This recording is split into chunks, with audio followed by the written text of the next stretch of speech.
इस बुलेटिन की शुरुआत सबसे पहले एक बड़ी खबर से करते हैं। झारखंड विधानसभा के बजट सत्र का आज दूसरा दिन है। सदन की कार्यवाही सुबह 11 बजे से शुरू होगी। 11:30 बजे से मुख्यमंत्री का प्रश्नकाल शुरू होगा। इसके बाद इस वित्तीय वर्ष का तीसरा अनुपूरक बजट पेश होगा। दूसरी पाली में राज्यपाल के अभिभाषण पर चर्चा होगी। राज्यपाल के अभिभाषण पर मुख्यमंत्री सरकार की तरफ से उत्तर देंगे। आज सदन की कार्यवाही 2 घंटे अतिरिक्त चलेगी। दूसरी पाली की कार्यवाही 2 बजे से 6 बजे तक चलेगी। तो इस वित्तीय वर्ष का तीसरा अनुपूरक बजट आज पेश होना है और इसके साथ साथ आज दूसरी पाली में राज्यपाल के अभिभाषण पर चर्चा होनी है। जाहिर तौर पर आज क्या कुछ होता है, न्यूजीलैंड भारत के तमाम रिपोर्टर्स वहां तैनात कर दिए गए हैं। जो भी नई अपडेट आती है, बड़ी अपडेट आती है, तमाम खबरों को हम प्रमुखता से जगह देंगे और इसके साथ साथ तमाम अपडेट्स आपके टीवी स्क्रीन पर लगातार दिखेगा। आज आपको बताएं कि इस वित्तीय वर्ष का तीसरा अनुपूरक बजट है और जिस तरीके से स्थानीय नीति, भाषा और खतियान को लेकर लगातार जो विपक्ष है वो हमलावर रहा है, इन तमाम मुद्दों पर जाहिर तौर पर हंगामा मचने वाला है विधानसभा में। और आज 2 घंटे सदन अतिरिक्त चलेगा। दूसरी पाली की कार्यवाही 2 बजे से 6 बजे तक चलेगी।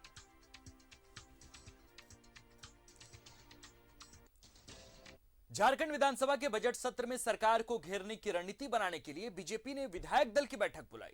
विधायक दल की बैठक में तमाम सांसद भी पहुंचे, लेकिन इस बैठक में जनहित से जुड़े मुद्दों पर सरकार को घेरने की रणनीति नहीं बन पाई, बल्कि छाया रहा बाबूलाल मरांडी को नेता प्रतिपक्ष न बनाए जाने का मुद्दा। विधानसभा का बजट सत्र चल रहा है। सोमवार से सदन की कार्रवाई शुरू होगी। सत्र से पहले तक बीजेपी सरकार के खिलाफ अलग अलग मुद्दों पर मोर्चा खोले हुई थी। उम्मीद थी कि सदन में प्रमुख विपक्षी पार्टी बीजेपी जनता से जुड़े मुद्दों पर सरकार को घेरेगी। इसके लिए विधायक दल की बैठक बुलाई गई।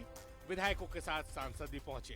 लगा सरकार पर चौतरफा हमला करने की तैयारी है। बैठक समाप्त हुई और तमाम विधायक सांसद प्रदेश अध्यक्ष दीपक प्रकाश के नेतृत्व में पहुंच गए राज्यपाल के पास सरकार की शिकायत लेकर।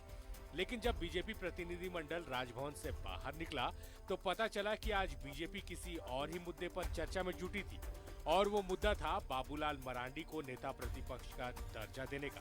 भारतीय जनता पार्टी की विधायक दल की बैठक, साथ में झारखंड के सभी सांसद और हमारे पार्टी के महामंत्री की लगातार 2 घंटे तक बैठक हुई और इस बैठक के बाद हम लोगों ने एक निष्कर्ष में आया है कि जिस प्रकार विधानसभा के चुनाव के 2 वर्ष हो चुके हैं, 26 महीने, और भारतीय जनता पार्टी ने विधायक दल के नेता के रूप में, विधायकों ने विधायक दल के नेता के रूप में श्री बाबूलाल मरांडी को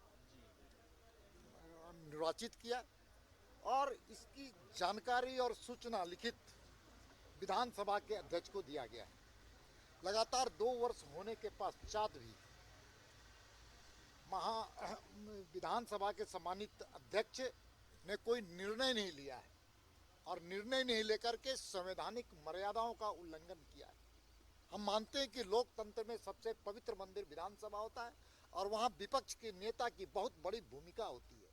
केवल विधानसभा के अंदर नहीं होती है, राज्य के कई ऐसे संवैधानिक संस्थाओं के गठन में भी, चाहे सूचना आयुक्त का हो, उनके सदस्यों का हो, लोकायुक्त का हो, ऐसे लोगों की जो नियुक्ति होती है वो विपक्ष के नेता के सहमति पर होती है। लेकिन राज्य की सरकार विधानसभा में विपक्ष के नेता के तौर पर बाबूलाल मरांडी की मान्यता न दे करके संवैधानिक मर्यादाओं का उल्लंघन किया। हम मानते हैं कि इससे लोकतंत्र कलंकित हुआ है। हम मानते हैं कि इससे वहां पर जो जनता की आवाज है उसको कमजोर करने का प्रयास सत्ताधारी दल कर रही है झारखंड मुक्ति मोर्चा। बीजेपी प्रदेश अध्यक्ष से जब मीडिया ने सवाल पूछा कि पूर्व की रघुवर सरकार में विधानसभा अध्यक्ष ने दल बदल मामले में फैसला 5 साल में सुनाया, फिर 2 साल की इस सरकार में इतनी हड़बड़ी क्यों, तो सुनिए कैसे सवाल टाल गए प्रदेश अध्यक्ष। जब रघुवर दास जी की सरकार थी, स्पीकर कोर्ट में मामला चल रहा था, 4.5 या पौने साल में आज मैं इसी विषय पर कहने वाला हूँ। आज कोई विषय पर विषयांतर नहीं करूँगा।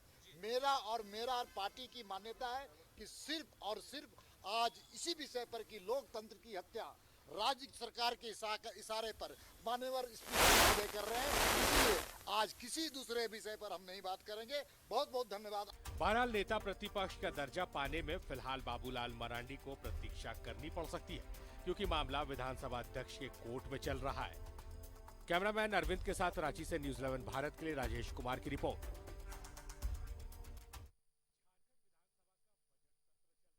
झारखंड विधानसभा के बजट सत्र का आज दूसरा दिन है। सदन की कार्यवाही सुबह 11 बजे से शुरू होगी। 11:30 बजे से मुख्यमंत्री का प्रश्नकाल शुरू होगा। इसके बाद इस वित्तीय वर्ष का तीसरा अनुपूरक बजट पेश होगा। दूसरी पाली में राज्यपाल के अभिभाषण पर चर्चा होगी। राज्यपाल के अभिभाषण पर मुख्यमंत्री सरकार की तरफ से उत्तर देंगे। आज सदन की कार्यवाही 2 घंटे अतिरिक्त चलेगी। दूसरी पाली की कार्यवाही 2 बजे से 6 बजे तक चलेगी। और इस खबर पर विशेष जानकारी के लिए हमारे साथ अजय लाल हमारे संवाददाता जुड़ रहे हैं। अजय, आज क्या कुछ होना है विधानसभा में, इसकी थोड़ी सी जानकारी आज हमारे दर्शकों को फिलहाल दें। देखिए आकाश, जैसा कि आपने हमारे दर्शकों को जानकारी दी कि आज सदन की कार्रवाई 11 बजे से शुरू होगी और इस साल का तृतीय अनुपूरक बजट पेश होगा विधानसभा में जी। और दूसरी पाली में राज्यपाल के अभिभाषण पर चर्चा होगी।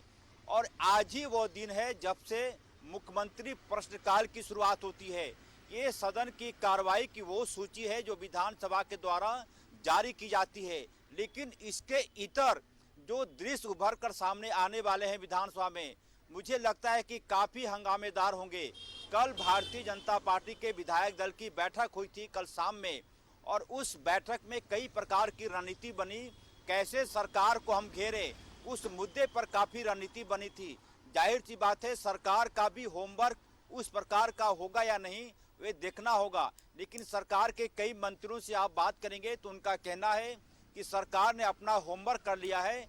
भारतीय जनता पार्टी खासकर जो विपक्ष की भूमिका में है वो हंगामे के लिए हंगामा ना करे, ये सत्ता पक्ष के विधायक और मंत्रियों का कहना है।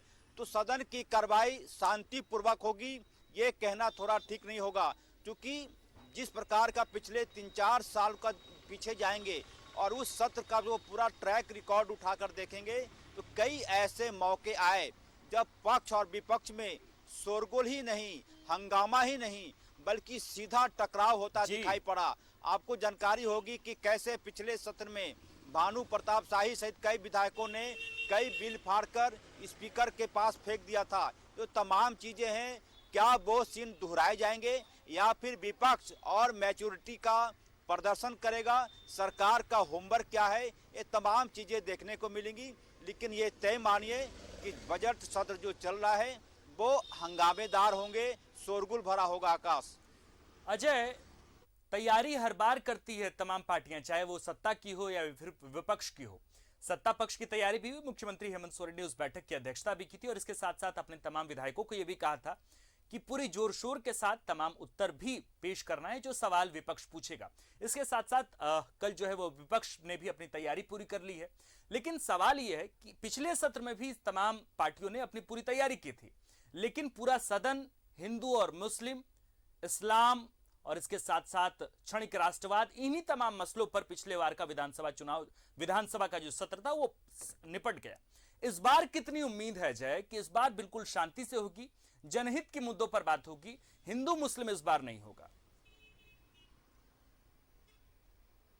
देखिए आकाश, ये कह सकते हैं कि झारखंड का दुर्भाग्य रहा है कि कई ऐसे मुद्दे जो कि सीधे जनता से जुड़ा रहा है वो सवाल सदन में नहीं आ पाते। पिछले सत्र की बात करेंगे तो आपको देखा होगा कि झारखंड विधानसभा में जो नवाज कक्ष का निर्माण, एक प्रकार से कह सकते हैं कि नवाज कक्ष का जो अलॉटमेंट जी स्पीकर के द्वारा किया गया, उस मुद्दे पर काफी हंगामा होता रहा। जाहिर सी बात है कुछ ऐसे मुद्दे उभर कर सामने आ जाते हैं जो बेवजह का होता है और हंगामे के लिए हंगामे की वजह बनती है। अन्यथा ऐसी कोई बात नहीं जब सदन में अच्छे सवाल ना आए। सदन के में कई विधायकों के ऐसे सवाल होते हैं जो सीधे जनता से जुड़ा होता है। और आपने बिल्कुल सही कहा, कई बार होता यह है कि बेवजह का पक्ष विपक्ष आमने सामने खड़ा करके कई ऐसे मुद्दे, कई ऐसे नारे लग जाते हैं जिससे का पूरा विधानसभा का मुद्दा कहीं और भटक जाता है। उम्मीद पर दुनिया कायम है आकाश। उम्मीद यही की जा रही है कि झारखंड विधानसभा में जो बजट सत्र का आज दूसरा दिन है शांति पूर्वक होगा, बिना शोरगुल के होगा और ऐसा लगेगा कि सदन के भीतर जितने माननीय बैठे हैं, लेकिन सवाल फिर यह उठता है कि कई ज्वलंत मुद्दे हैं इस राज्य में। विपक्ष का धर्म होता है, कर्तव्य होता है कि वो सदन में अपने मामले को उठाए। अभी भाषा विवाद का ये बेवजह का मुद्दा सामने चला आया, जाहिर सी बात है वो मुद्दा सदन में उठेगा। फिर उसके बाद से 1932 के खातियानी के मुद्दे पर बिल्कुल झारखंड मुक्ति मोर्चा के कई विधायक और मंत्री मुखर हैं और यहाँ तक कि आजसू के विधायक भी मुखर हैं। इस मुद्दे पर भी टकराव होगी। मुद्दे कई हैं और टकराव की भी आशंका पूरी दिखाई पड़ी आकाश। अजय, शराब नीति को इस बार क्या कुछ होने वाला है? क्योंकि जिस तरीके से लोबिन हेम्ब्रम लगातार शराब नीति के खिलाफ कर रहे हैं, वो कह रहे हैं कि शिबू सोरेन, दिशोम गुरु हालांकि पूरे जीवन भर ताउम्र जो है वो शराब के खिलाफ ही अपनी बयान देते रहे, उसके साथ साथ उसके खिलाफ ही काम करते रहे, लेकिन अब उनके ही बेटे हेमंत सोरेन ने और उनकी कैबिनेट ने अब इस पर प्रस्ताव पारित कर दिया, खुद सरकार ही जो है वो शराब बेचेगी। सरकार के अंदर भी कई सारे ऐसे विधायक हैं जो लगातार सवाल खड़ा कर रहे हैं। इस पर विपक्ष तो कई सवाल खड़ा करेगा ही, लेकिन सरकार को कहीं ना कहीं अपने ही विधायकों से भी सवाल का जवाब देना पड़ेगा। क्या कुछ लगता है इस विषय पर? देखिए आकाश, शराब का मुद्दा बेशक एक ज्वलंत मुद्दा है और इस मुद्दे पर कई बार सरकार के मंत्री आगे आकर बोले जी। और देखिए आकाश, एक तो बात तय मानिए कि दुनिया हाईटेक हो रही है। बिल्कुल। आप बिहार का ही उदाहरण ले लें, बिहार की सरकार ने वहां शराबबंदी कर रखी है, लेकिन आज की तारीख में सबसे ज्यादा शराब की तस्करी यदि कहीं हो रही होगी तो वो बिहार में हो रहा होगा। बिल्कुल। कम से कम ऐसी नौबत झारखंड में नहीं है। और एक बात यह भी मानिए कि अब वो जमाना नहीं रहा कि लोग इस प्रकार से पूरी की पूरी दुनिया ग्लोबल होती जा रही है। आपको जानकारी मैं देना चाहूंगा कि बिहार में पिछले कई सालों से कोई बड़ा इन्वेस्टर मीट नहीं हुआ है जी। जाहिर सी बात है, देखिए शराब पीना और पीने वालों की संख्या को आप ये कह के नहीं हटा सकते कि ये पूरी तरह से गुनाह है। सवाल उठता है कि क्या आज की तारीख में सरकार की कई प्रकार की जरूरतें होती हैं, राज्य की जनता के हित में कई प्रकार की योजनाएं बनानी पड़ती है, उसके लिए एक बड़ी रकम की जरूरत पड़ती है, बड़ी राशि की जरूरत पड़ती है। यह मानकर चलिए कि रेवेन्यू का एक मुद्दा शराब से जुड़ा होता है। हाँ, ये जरूर है कि हेमंत सोरेन की सरकार ये चाहती है कि लोगों को हम जागरूक करके शराब से पीछे हटें।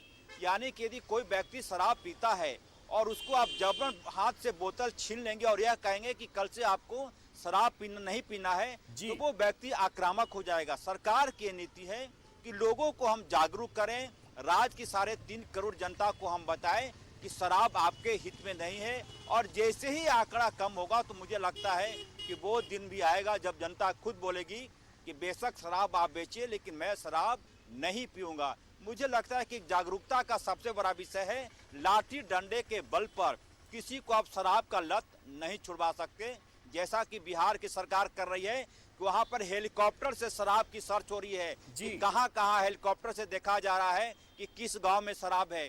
कम से कम ऐसी नौबत झारखंड में नहीं आएगी। और एक बात यह भी आपने चर्चा छेड़ी है, तो हरिया दारू इस राज्य के कई जिलों में परंपरा से जुड़ा है। कई ऐसे पर्व त्योहार हैं जहां पर देवताओं को, कुल देवताओं को हरिया दारू का प्रसाद के रूप में चढ़ा जाता है। तो झारखंड में ये कह देना कि शराबबंदी हो जाएगी 100%, मुझे लगता है कि सरकार का पक्ष सही है कि लोगों को जागरूक करें और शराब से उन्हें दूर हटाएं। अजय, एक सवाल तो ये भी है कि एक आम इंसान को, झारखंड का जो एक आम व्यक्ति है, हम जैसे लोग हैं जो मंत्रियों से, विधायकों से बिल्कुल ऐसे आसानी तरीके से नहीं मिल सकते, जाहिर तौर पर उनके लिए एक बड़ा चीज होता है किसी विधायक से मिलना।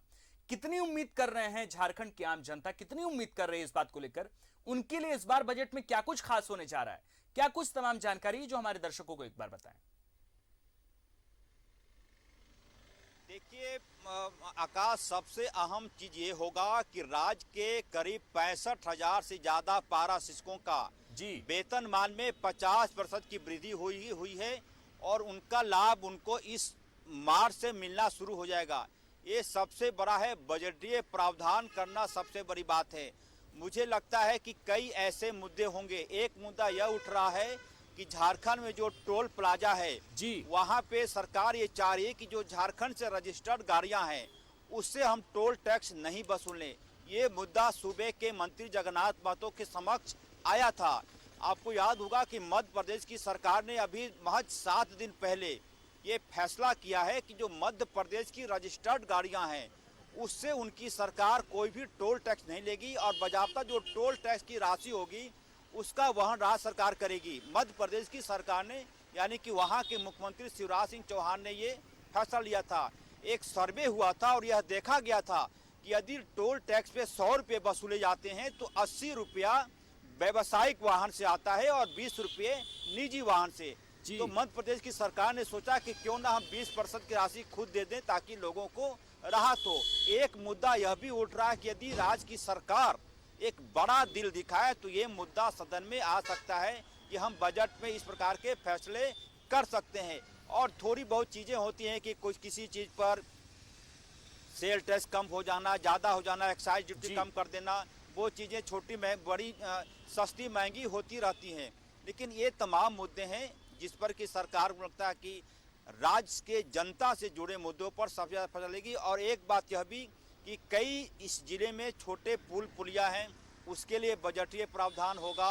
साथ ही मॉडर्न स्कूल बनना है, मॉडल स्कूल, वहाँ पर पैसे खर्च होंगे। शिक्षकों की नियुक्ति का मामला है, बिजली विभाग में कर्मचारियों की संख्या नहीं है, उस पर नियुक्ति हो सकता है। तो कुल मिलाकर मुझे लगता है कि सरकार का फोकस नियुक्ति, चूंकि 2021 नियुक्ति वर्ष की घोषणा हुई थी, कोरोना ने सब कुछ छीन लिया, तो मुझे लगता है कि 2022 का जो साल होगा वो नियुक्ति साल नए सिरे से सरकार मनाएगी, लोगों को कहेगी कि इस साल नियुक्ति में कोई रोड़ा नहीं आएगा। आकाश, जाहिर तौर पर अजय, और जिस तरीके से आप बता रहे हैं कि इस बार का जो पूरा सत्र है वो हंगामेदार होना है और लगातार इसकी पूरी परिपाटी जो है वो तो चली ही आ रही है। बहुत बहुत शुक्रिया अजय तमाम जानकारी के लिए। लेकिन इसके साथ साथ एक बात आपको बताएं कि दुश्मनी जमकर करो लेकिन एक गुंजाइश रहे, जब कभी हम दोस्त हो जाएं तो शर्मिंदा ना हो।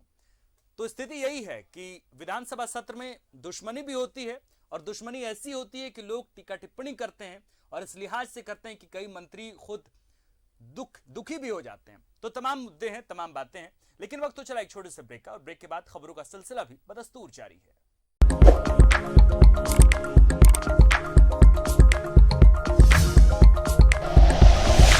Like and share videos, subscribe करें हमारा चैनल और प्रेस करें बेल आइकॉन। न्यूज़ 11 भारत, सच है तो दिखेगा।